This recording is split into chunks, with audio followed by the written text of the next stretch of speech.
അസ്സലാമു അലൈക്കും വറഹ്മത്തുള്ളാഹി വബറകാതുഹു.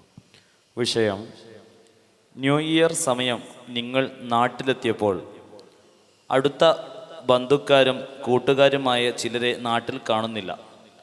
അന്വേഷണം നടത്തിയപ്പോൾ അവർ വയനാട് 900 കണ്ടിയിൽ പോയതാണെന്ന് അറിഞ്ഞു.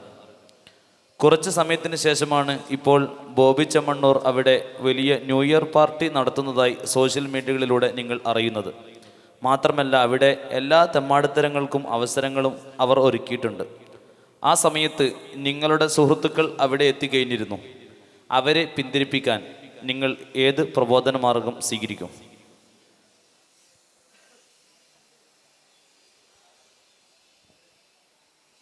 ചോദ്യം ആവർത്തിക്കുക.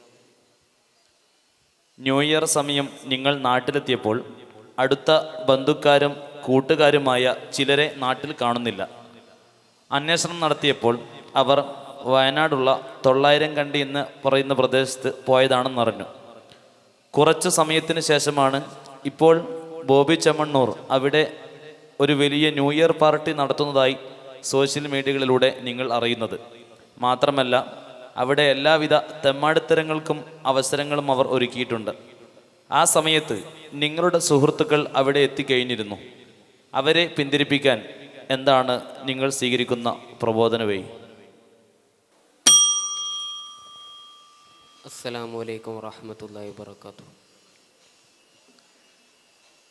എൻ്റെ നാട്ടിൽ പോയപ്പോൾ ന്യൂ ഇയറിൻ്റെ സമയത്ത് എൻ്റെ അടുത്ത കൂട്ടുകാരും കുടുംബക്കാരും ഒക്കെ വയനാട്ടിലേക്ക് ന്യൂ ഇയർ ആഘോഷിക്കാൻ പോയിരിക്കുകയാണ് എന്നതാണ് ഇവിടെ ചോദ്യ വിഷയം.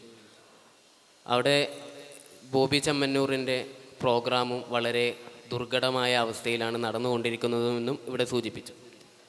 ഈ ഒരു കാലഘട്ടത്തിൽ എല്ലാ മനുഷ്യരും അൾട്ടിമേറ്റ് പർപ്പോസായിട്ട് കാണുന്നത് ജീവിതത്തിൻ്റെ സന്തോഷത്തെയാണ്. ഏറ്റവും വലിയ ജീവിത ലക്ഷ്യമെന്ന് പറയുന്നത് സന്തോഷമായി കാണുന്ന ഈ ലോകത്ത് ജനങ്ങളെ സന്തോഷത്തിൽ നിന്ന് പിന്തിരിപ്പിക്കുക, അവർ സന്തോഷം കണ്ടെത്തിൽ നിന്ന് പിന്തിരിപ്പിക്കുക എന്നത് അത്ര എളുപ്പമല്ല. ഇവിടെ എനിക്ക് പ്രായോഗികമായ ഒരു വഴി, അവരിപ്പോൾ വയനാട് പോയിട്ടുണ്ട്. വയനാടിൽ നിന്നും അവരെ മറ്റൊരു വഴിയിലേക്ക് നീക്കുകയാണെങ്കിൽ, അഥവാ ഊട്ടിയിലേക്കോ മൈസൂരിലേക്കോ, വയനാട് ആയതുകൊണ്ട് പറയുകയാണ്, അവിടെ നിന്ന് അടുത്ത് പോകാൻ പറ്റിയ ഡെസ്റ്റിനേഷനാണ് ഊട്ടി മൈസൂർ എന്ന് പറയുന്നത്. അപ്പോൾ ഞാൻ എൻ്റെ കൂട്ടുകാരനെ വിളിച്ച്, എടാ നിങ്ങൾ എവിടെയുള്ളേ? അപ്പോൾ അവൻ പറയും ഞാൻ വയനാടുള്ളേ. എടാ നിങ്ങൾ വയനാടുണ്ട്, അപ്പോൾ എനിക്കൊരു ആഗ്രഹമുണ്ട് ഊട്ടി പോകണമെന്ന്. ഞാൻ വേഗം വയനാടേക്ക് വരാം, നിങ്ങൾ അപ്പുറം നമുക്ക് രണ്ടാക്കൊന്ന് ഊട്ടി പോവാം. അപ്പോൾ ഓന് പറയാൻ സാധ്യതയുണ്ട്, എന്ത് എടാ ഇന്ന് ബോബി ചെമ്മന്നൂറിൻ്റെ പരിപാടിയില്ലേ, അപ്പോൾ എനിക്ക് ഊട്ടിയിൽ പിറ്റേന്ന് പോയപ്പോരെ.